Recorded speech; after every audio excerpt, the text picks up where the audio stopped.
जयश्री रेसिपीमध्ये आपले स्वागत आहे।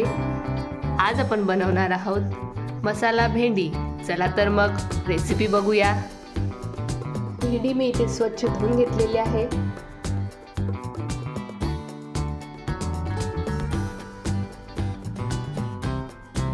तेल टाकून घ्यायचे,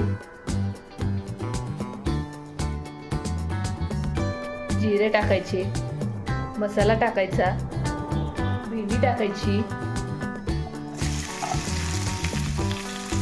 चवीपुरता मीठ टाकायचे, इकडून तिकडून सगळीकडून हलवून मिक्स करून घ्यायचं। कमी गॅसवर शिजू द्यायचं, अधूनमधून हलवत राहायचं, नाहीतर भेंडी जळून जाईल म्हणाल आणि सांगितलंच नाही। शेंगदाण्याचा कूट टाकायचा, मिक्स करून 2 मिनिटं राहू द्यायचं। रेसिपी आवडल्यास चॅनलला लाईक, कमेंट आणि सबस्क्राईब नक्की करा।